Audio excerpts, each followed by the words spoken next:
terima pujian dan sembah, hormat tertinggi daripada kami semua, Tuhan Yesus.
Selamat kami.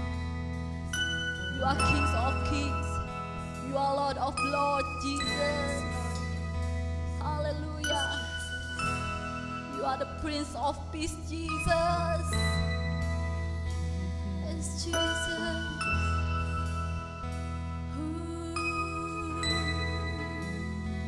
Hallelujah. We adore you, Jesus. We adore you, Jesus. We adore you, Jesus.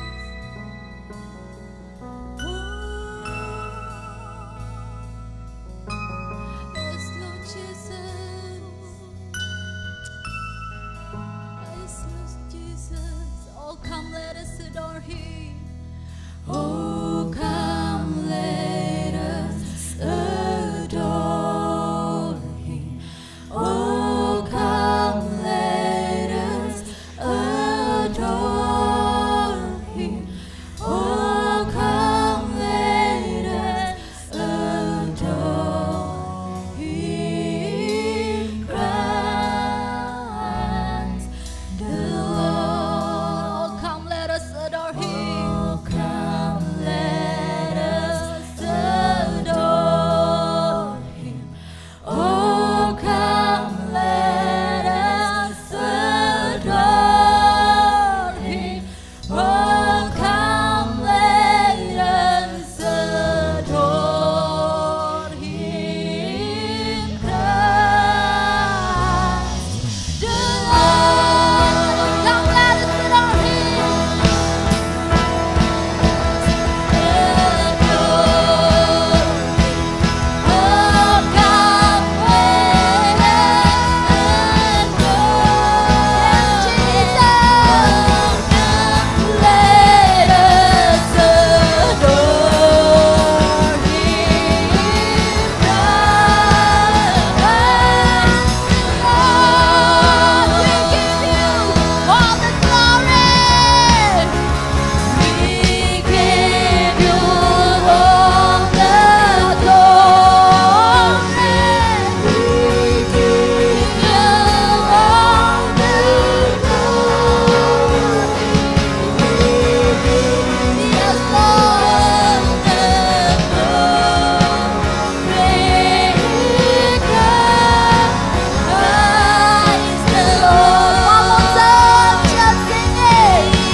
Nah, saudara-saudari, ayat firman Tuhan yang kita akan membaca, ini ayat firman Tuhan yang tidak asing.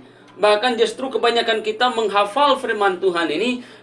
Kita bahkan ada yang lebih hebat lagi, yang menghafal di dalam banyak bahasa. Nah, Yohanes 3:16 saya membacakan untuk kita. Nah, kalau boleh juga kita boleh membaca juga di hati kita masing-masing. Karena begitu besar kasih Allah akan dunia ini, sehingga Ia telah mengeruniakan anaknya yang tunggal, supaya setiap orang yang percaya kepadanya tidak binasa, melainkan beroleh hidup yang kekal. Nah, karena begitu besar kasih Allah, saya baca sekali lagi, karena firman Tuhan ini sungguh-sungguh menarik. Firman Tuhan ini sungguh beautiful, sangat cantik, sangat indah. Nah, karena begitu besar kasih Allah akan dunia ini, sehingga ia telah mengurniakan anaknya yang tunggal, supaya setiap orang yang percaya kepadanya tidak binasa, melainkan beroleh hidup yang kekal. Saudara-saudari dalam kasih Tuhan, kita yang hadir di dalam ibadah kita pada hari ini, ya, di BWCCKL, bahkan semua yang hadir pada hari ini, saudara-saudari, yaitu orang yang sudah mengalami kasih karunia Allah. Nah, kasih Allah terhadap manusia, kasih Allah terhadap dunia, yaitu kasih yang sanggup mengaruniakan anaknya yang tunggal. Jadi saudara-saudari dalam kasih Tuhan, keberadaan kita hari ini, kita menerima keselamatan hari ini, kita menerima harapan hari ini, kita menerima pertolongan Tuhan hari ini, bukan karena diri kita. Akan tetapi apa yang kita ada pada hari ini, keamanan yang kita ada pada hari ini, itu datangnya daripada Tuhan. Itu karena Tuhan mengasihi kita. Oleh karena Tuhan yang berbelas kasihan terhadap kita. Nah, karunia Allah itu dinyatakan melalui Yesus Kristus. Dan hari ini kita berbahagia karena Yesus Kristus bukan saja lahir bagi dunia, tetapi Yesus Kristus itu telah lahir di dalam hati kita secara pribadi. Sehingga ya, saya dan Anda hari ini, bila masa nyawa kita dicabut Tuhan, kita tidak ragu, akan tetapi kita memiliki keyakinan bahwa apa, saudara-saudari, kita hidup di dalam kekekalan. Kita mungkin hilang tubuh badan kita, tetapi roh kita akan bersama dengan Tuhan. Karena Tuhan itu kekal, maka roh kita kekal bersama dengan Tuhan. Saudara-saudari dalam kasih Tuhan, nah, berita tentang harapan Tuhan Yesus ini hendaklah diperdengarkan, saudara-saudari, bagi orang-orang yang belum mendengarkannya, saudara-saudari. Banyak orang yang tinggal dengan memiliki keputusasaan. Banyak orang yang kebuntuan. Banyak orang yang tidak mengerti apakah ada kehidupan selepas kematian. Nah, saudara-saudari, maka berita ini hendaklah didengar oleh seluruh bangsa. Seperti kalau kita melihat hari ini, pandemik COVID-19 ini membawa kesan yang sangat besar di dalam kehidupan semua orang. Nah, ternyata saudara-saudari bahwa di sini kalau kita melihat pandemik COVID-19 ini daripada sudut mata Tuhan, Tuhan sebenarnya mau mengambil attention kita. Tuhan sebenarnya mau mengambil perhatian daripada kita. Nah, seolah-olah saudara-saudari, pandemik ini merupakan suara Tuhan yang Tuhan ucapkan daripada surga kepada dunia yang sedang tuli, dunia yang tidak mendengar suara Tuhan. Nah, mungkin sebelum ini Tuhan sudah berkata, tapi dunia tidak mendengar. Saya percaya Tuhan bertindak melalui pandemik COVID-19 ini untuk berbicara kepada manusia.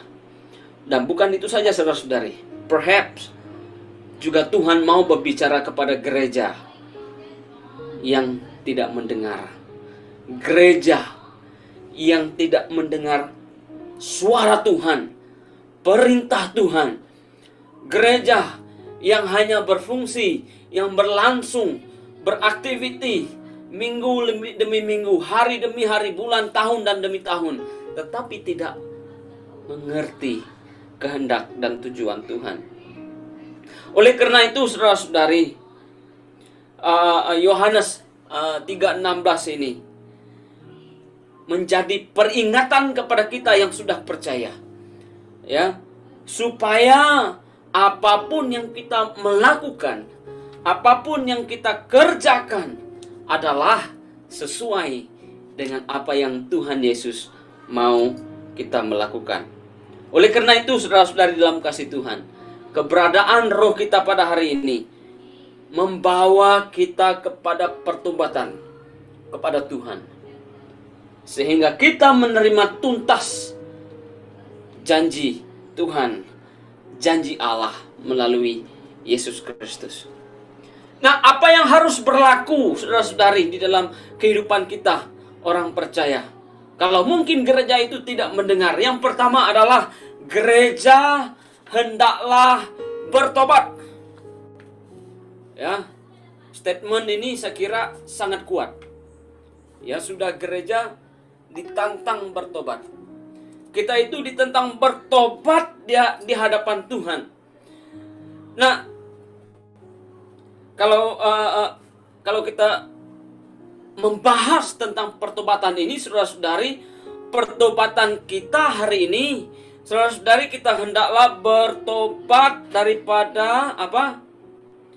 Kompromi-kompromi yang telah berlaku di dalam kehidupan kita. Ada hal yang kita berkompromi dengan dunia. Ada hal yang kita bertolak ansur dengan dunia, supaya kita ini tadi hidup dengan kegembiraan seperti mana dunia gembira. Maka saudara-saudari, kalau itu berlaku di dalam kehidupan kita sebagai orang percaya, yang pertama adalah kita hendaklah bertobat. Kita hendaklah apa? Hendaklah berbalik jalan kita kepada Tuhan. Mungkin kita ada berkompromi dengan iman kita. Kita berkompromi, kita berkata bahwa hari ini kita adalah orang Kristen. Ya, kita orang percaya, kita orang melayani di gereja. Akan tetapi mungkin ada masalah berlaku dalam kehidupan kita, mungkin ada kesempitan berlaku dalam kehidupan kita, maka kita cari Tuhan yang lain. Itu kompromi iman. Itu kompromi ketaatan kita kepada Tuhan. Kita percaya bahwa Tuhan akan memberikan kita segala sesuatu. Ya, kita yakin, kita berkata bahwa burung-burung di udara Tuhan kasih makan, apalagi manusia yang dikasihinya. Tetapi saudara-saudari, diam-diam kita pergi totofodi. Ada orang Kristen yang seperti itu, saudara-saudari. Kompromi iman. Dia percaya Yesus, tapi dia percaya totofodi yang beri dia nafkah. Kalau ada yang berlaku seperti itu, saudara-saudari, maka orang Kristen itu haruslah bertobat. Bukan hanya saja pengakuan terhadap iman Yesus, tetapi dalam mengimani Yesus yang akan memberikan segala sesuatu kepada orang yang percaya. Ada juga, saudara-saudari, orang Kristen yang berkompromi dengan gaya hidup. Nah, kita tahu bagaimana gaya-gaya hidup yang sedang berkompromi. Saya baru, karena saya berkongsi sedikit kesaksian ini baru berlaku, saya kira 2 malam yang lalu. Karena perlu buat desain, poster, dan segala macam. Perlu yang cara mudah adalah Canva. Ya, desain menggunakan Canva. Tetapi Canva itu ada terhadnya kalau kita tidak berbayar. Ya, ada ada beberapa template yang kita tidak dapat menggunakan. Ya, saya pikir supaya dia tidak limited, lalu saya subscribe. Ya, untuk 1 bulan. Coba-coba. Ya, coba-coba. Lalu saya subscribe. Yang mengejutkan saya, saudara-saudari, adalah ya, saya cobalah cari template Christmas, tapi yang saya temukan yang banyak pelangi. Kamu tahu pelangi? Oh, yang golongan yang berkompromi dengan gaya hidup yang bertentang dengan firman Tuhan. Oh, saya sungguh kecewa. Macam mana saya mau subscribe, duit sudah bayar. Nah, hal-hal yang sedemikian, saudara-saudari, kalau berlaku di dalam gereja, maka hendaklah pertobatan berlaku. Amin. Nah, Paulus berkata di dalam Kisah Para Rasul pasal yang ke-26 ayat yang ke-20. Ayat Kisah Para Rasul pasal yang ke-26 ayat yang ke-20 berkata seperti ini. Tetapi mula-mula aku memberitakan kepada orang Yahudi di Damsyik, di Yerusalem, dan di seluruh tanah Yudea, dan juga kepada bangsa-bangsa lain, puji Tuhan, sampai kepada kita. Ada bangsa dusun, ada Iban, ada Cina, ada apa lagi? Ada Sis Grace Hong di sini, Korea. Nah, banyak rumus. Semua itu sampai kepada kita. Ini Kisah Para Rasul pasal yang ke-26-20. Nah, yang seterusnya harus kita perhatikan adalah bahwa mereka harus bertobat dan berbalik kepada Allah serta melakukan pekerjaan-pekerjaan yang sesuai dengan pertobatan itu. Saudara-saudari dalam kasih Tuhan, pertobatan adalah satu tindakan kita kembali kepada Tuhan. Bahkan kita tidak lagi berpaling ke belakang dengan cara hidup kita yang lama. Tetapi kaki kita melangkah menuju kepada Tuhan. Sehingga ketika kita melangkah menuju kepada Tuhan, tindakan dan perbuatan kita seperti yang di dalam Kisah Para Rasul 26-20 ini berkata bahwa pekerjaan dan perbuatan kita itu akan sesuai dengan pertobatan kita. Kita percaya bahwa ketika seseorang itu semakin dekat dengan Tuhan, semakin berjalan mendampingi Tuhan, maka perbuatan Tuhan itulah perbuatan orang tersebut. Amen. Jadi kita gereja harus seperti itu. Kalau kita berkata semakin hari kita semakin dekat dengan Tuhan, maka gereja haruslah menjadi satu ukuran bagi masyarakat, bagi dunia melihat bahwa kita itu bertindak sama seperti Yesus bertindak. Kadang-kadang ini menjadi cabaran kepada kita. Kenapa, saudara-saudari? Tindakan kita seringkali tidak menggambarkan Kristus di dalam hidup kita. Maka kalau ada yang begitu, saya kira hadiah yang terbaik waktu Christmas 2020 ini adalah pertobatan kepada Tuhan. Amen. Yang seterusnya adalah restore. Pada hari ini kita melihat dunia telah berubah. Ibadah telah berubah. Gereja telah berubah cara. Ya. Tetapi saudara-saudari, Yohanes 3:16 kekal sama. Nilainya tetap besar, bahkan mengakibatkan kesan yang kekal, saudara-saudari. Oleh karena itu, ketika kita memikirkan pada saat hari ini tentang harapan bagi dunia, message daripada firman Allah Yohanes 3:16 ini harus sampai kepada semua orang. Sehingga setiap orang mendengar kabar keselamatan, dan bukan saja mendengar kabar keselamatan, mereka menerima keselamatan di dalam Tuhan. Amin. Oleh karena itu, saudara-saudari, pandemik COVID-19 itu sedang restore gereja, sedang restore jemaatnya. Restore tentang apa, saudara-saudari? Restore tentang visi dan mandat Allah. Ia boleh berlaku secara gereja.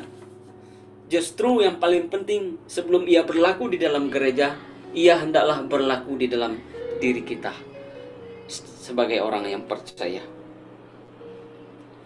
Nah, karena itulah tujuan sebenar gereja, saudara-saudari.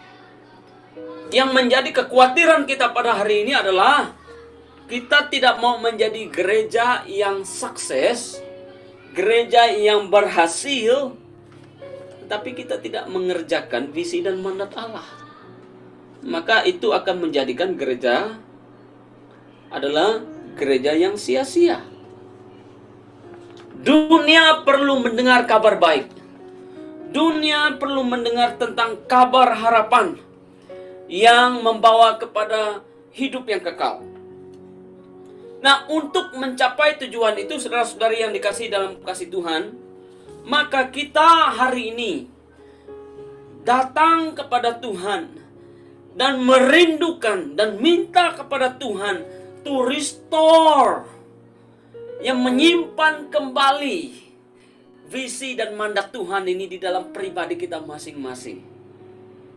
Kita rindu kepada Tuhan. Tuhan, waktu Christmas ini saya mau menggunakannya untuk supaya Tuhan pertama restore saya, meletakkan hati Tuhan di hati saya, meletakkan pikiran Tuhan di pikiran saya, meletakkan perkataan Tuhan di mulut dan lidah saya, meletakkan telinga Tuhan di telinga saya. Nah, untuk orang mendengar itu, saudara-saudari, memerlukan gereja yang di-restore oleh Tuhan. Maka kita, saudara-saudari, hendaklah selalu memiliki kerinduan. Banyak hal yang kita yang kita mau berlaku dalam gereja, bahkan kehidupan kita secara pribadi.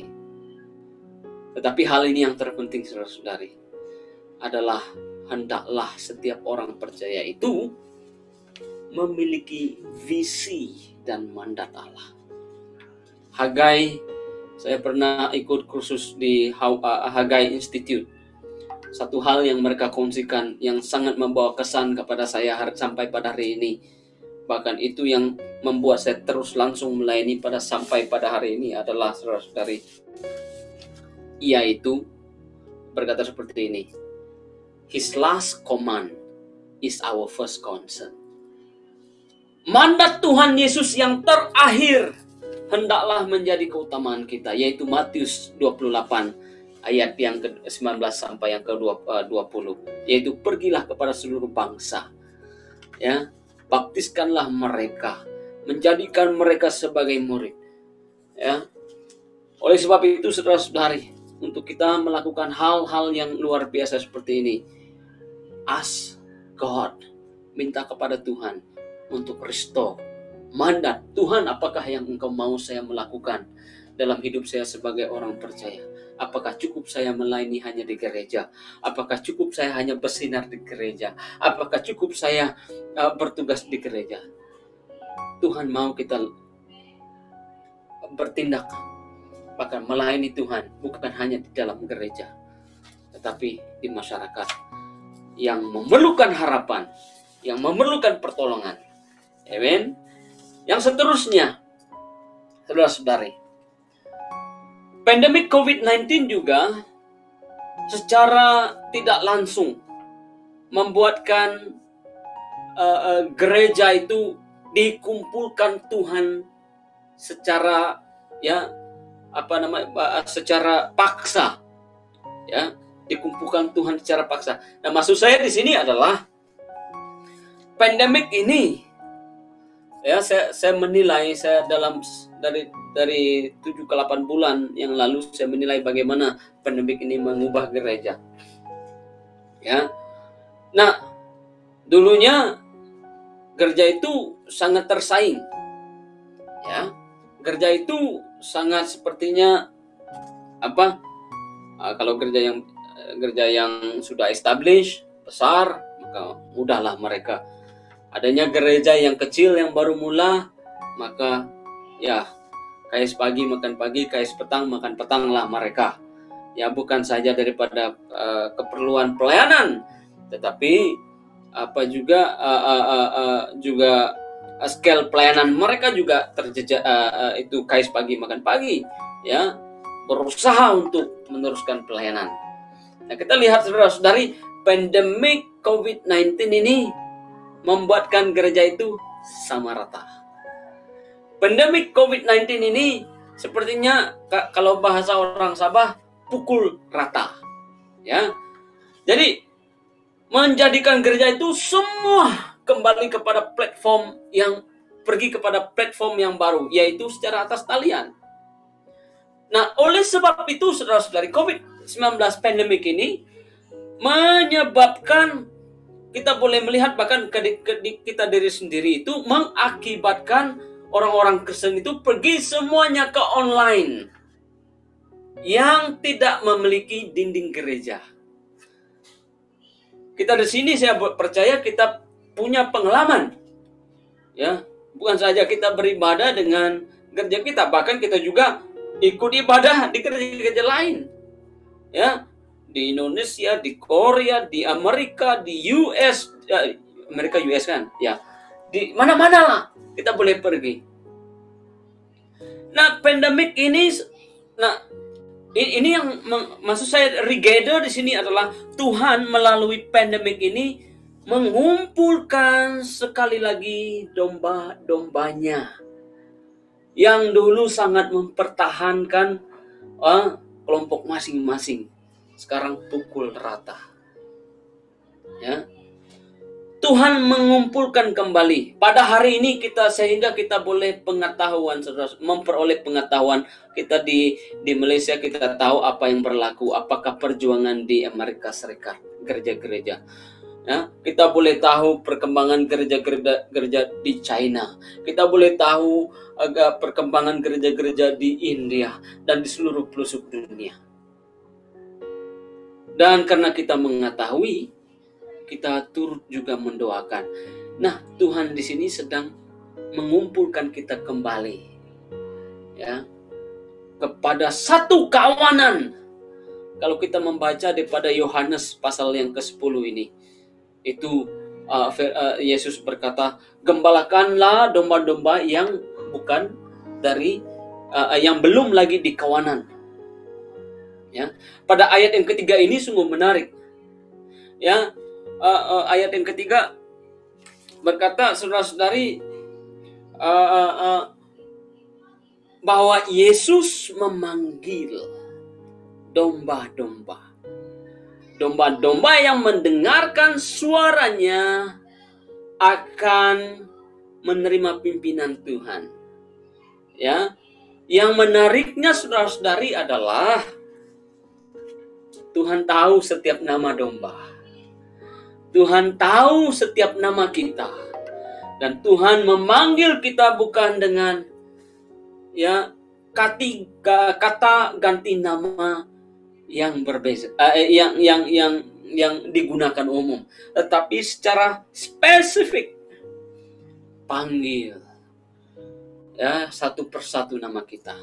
Maka kita yang mendengarkan suara Tuhan yang sedang memanggil dia, seperti yang di Yohanes 10 ayat 3, kita akan menerima tuntunan dan pimpinan Tuhan.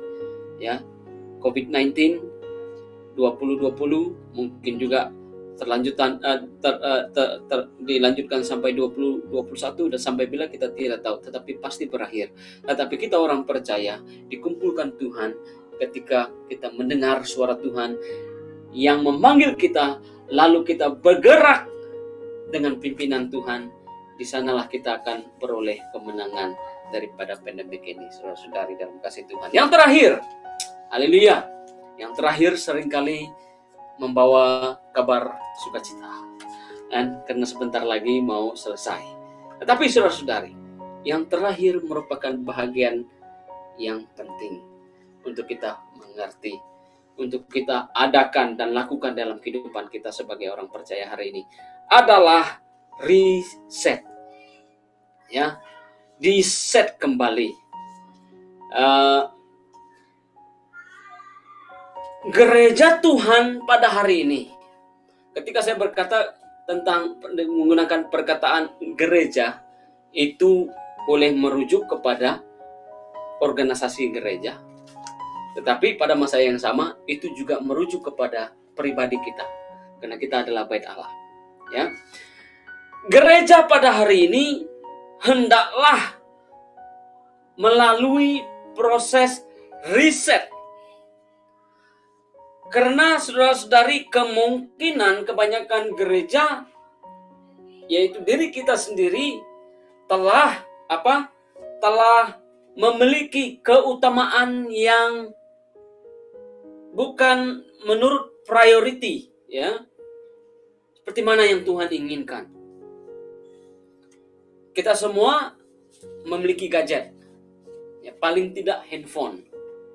Menurut pakar, ya, pakar teknologi IT, supaya gadget kita itu, handphone kita itu berfungsi dengan tahap optima, hendaklah kita restart handphone kita 1 kali 1 minggu supaya performance hardware itu berlangsung dengan baik.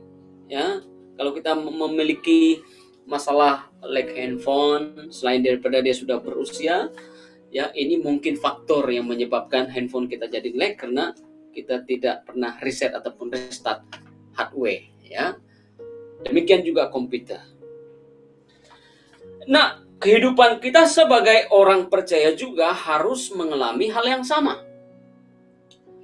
Nah, waktu kita sudah melalui pertumbuhan, ya semakin hari kita semakin mengenal banyak perkara berlaku dalam kehidupan kita, bahkan kadang-kadang itu mengalih laluan kehidupan kita. Sehingga ya kalau awal dulu kita tahu apa yang Tuhan Yesus mau kita lakukan, tapi somehow kena tiup angin sedikit, kita miring sedikit jalan. Oleh sebab itu riset penting, saudara-saudari, supaya gereja itu melakukan kehendak Tuhan, bukan saja seperti yang dulu, akan tetapi with a greater urgency, ya, daripada sebelumnya. Kita haruslah kembali kepada tujuan Tuhan mengadakan gereja. Kita haruslah kembali mengapa Tuhan menjadikan sebuah gereja, yaitu supaya saudara-saudari, gereja menjadi tempat di mana kita proklaim Injil Tuhan. Maka itu yang harus kita melakukan sebagai gereja. Nah, kita melakukannya, saudara-saudari, bukan karena kita tahu melakukannya. Kita melakukan gospel proclamation ini bukan karena kita mampu melakukannya. Tetapi kita melakukannya hari ini, saudara-saudari, karena kebergantungan kita kepada Roh Tuhan. Saya percaya bahwa setiap orang yang bergantung hidupnya kepada Roh Kudus pasti mengerjakan ini.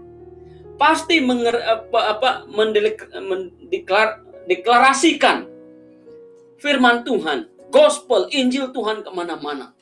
Pasti. Justru kalau kita mau melihat orang yang saudara-saudari hidupnya dekat dengan Tuhan itu, nah ini menjadi satu tandanya. Apakah ia selalu mau proklaim the gospel.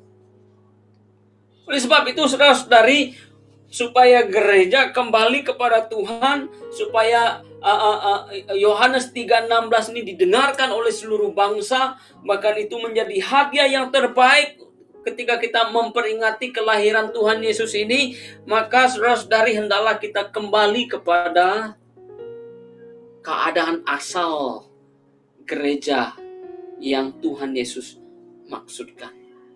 Bergerak di dalam kuasa Roh Kudus. Bergerak hidup berdekat dengan Roh Tuhan. Maka Roh Tuhan sudah pasti. Karena apa yang Roh Tuhan melakukan adalah apa yang Bapa lakukan. Ya, karena mereka adalah satu. Roh Tuhan sudah pasti tidak melakukan hal-hal yang berbeda. Tapi apa yang Bapa maukan, maka Roh Tuhan melakukan. Maka kalau kita berdekat dengan Roh Tuhan, Roh Kudus, maka kita tahu apa yang Roh Kudus mau kita lakukan, maka kita melakukannya. Nah, saudara-saudari dalam kasih Tuhan, adakah kita semua sedia melangkah ke adakah kita sudah sedia melangkah ke next normal di dalam discipleship? Apakah kita sudah sedia melangkah di dalam next normal untuk melayani Tuhan, untuk membawa kabar baik Injil Tuhan? Oleh sebab itu, saudara-saudari, hal yang kita wajar perhatikan, karena sebentar lagi Christmas yang menyambut tentang harapan besar yang kekal di dalam Kristus Yesus. Hadiah yang terbaik adalah, saudara-saudari, saya ulang kembali bahwa saya dan Anda, ya, hendaklah kembali kepada pertobatan. Repent. Ya. Hidup kita itu tiada yang lagi yang kita kompromi dengan dunia. Tetapi kita pilih Tuhan. Ya. Kita harus ada pertobatan dalam kehidupan kita. Pertobatan benar. Pertobatan benar, pertobatan yang sungguh-sungguh adalah pertobatan yang tidak lagi memikirkan apa yang di belakang, justru akan berlari ke hadapan kepada tujuan. Yang kedua adalah merindukan hati yang ingin di-restore oleh Tuhan. Visi dan mandat Tuhan itu ada dalam setiap pribadi kita. Maka itu yang kita akan kerjakan. Yang ketiga adalah, saudara-saudari, Tuhan regeda kita. Ya. Karena Tuhan regeda kita dengan cara pandemik ini, waktu inilah kita hendaklah terbuka terhadap gereja-gereja ya yang ada di sekitar kita. Kita mungkin boleh belajar daripada mereka bagaimana menjadi penjangkau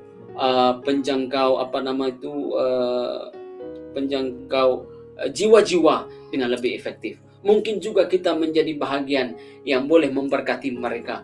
Bagaimana kita menjadi saksi Tuhan dengan cara kita yang kita pikir kita yang boleh memberi kesan kepada orang lain. Nah, Tuhan mengumpulkan kita kembali. Yang kelima, riset. Kita riset supaya kita memiliki setiap pribadi kita memiliki quality, bahkan nilai, bahkan kemauan dan kerinduan untuk melakukan, mengabarkan, proklaim Injil Tuhan dimanapun kita berada. Itu yang saya merindukan untuk terjadi dalam setiap pribadi kita, orang percaya pada hari ini.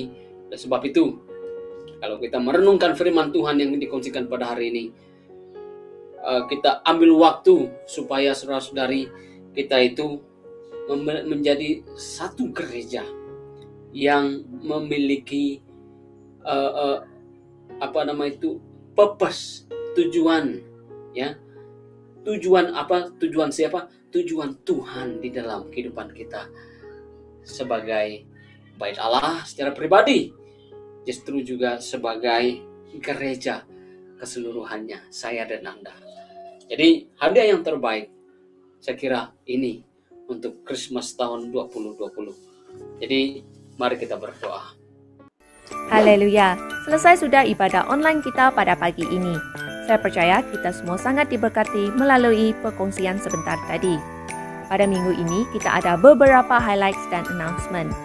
Yang pertama, persembahan dan persepuluhan boleh dilakukan secara online transfer ke akaun gereja seperti yang tertera di skrin Anda pada saat ini. Jangan lupa untuk menyerahkan resip transaksi Anda kepada bendahari gereja cabang masing-masing untuk tujuan rekod. Yang kedua ialah Jom Pray Together. Jom Pray Together diadakan pada setiap hari Rabu pada pukul 8 malam melalui aplikasi Zoom. Sekian sahaja highlights dan announcement untuk minggu ini. Thank you. See you next week.